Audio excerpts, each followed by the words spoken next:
जय श्री राम।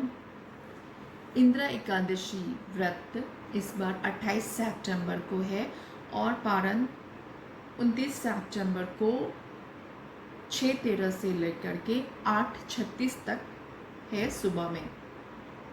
कहा जाता है इंदिरा एकादशी से हमारे पितरों को अधोगति से मुक्ति मिलती है। इंदिरा एकादशी व्रत कथा सुनने और पढ़ने मात्र से हमारे सारे पाप नष्ट हो जाते हैं और हमें वाजपेयी यज्ञ का फल प्राप्त होता है। इंदिरा एकादशी व्रत कथा कुछ इस प्रकार है जो श्री कृष्ण युधिष्ठिर से कहते हैं कि सतयुग में महिष्मति नामक नगरी में राजा इंद्रसेन थे, जो बहुत ही ईमानदार, अपने राजपाट को अच्छे से संभालने वाले भगवान के परम भक्त थे। सारा उनका राजपाट अच्छे से चल रहा था, प्रजा उनकी खुश थी।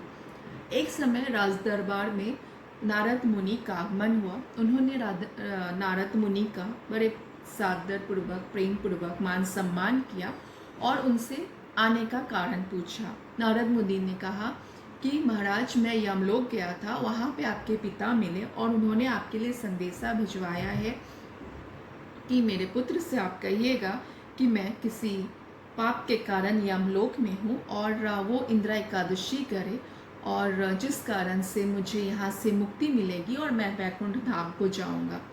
फिर इंद्रसेन महाराज ने नारद मुनि से सारा व्रत का नियम सुनने के बाद उन्होंने विधि पूर्वक व्रत किया और उसके बाद व्रत के पश्चात इंद्रसेन महाराज के पिता वैकुंठ धाम को गए यमलोक से और अंत समय में राजा इंद्रसेन भी स्वर्ग को गए।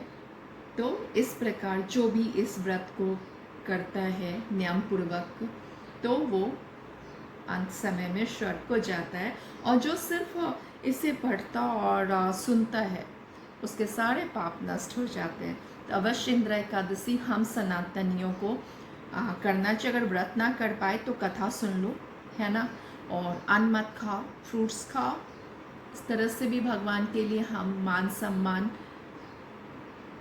अपने इष्ट के लिए, अपने विष्णु के लिए, सनातनियों के लिए आवश्यक है, करना अवश्य कीजिए।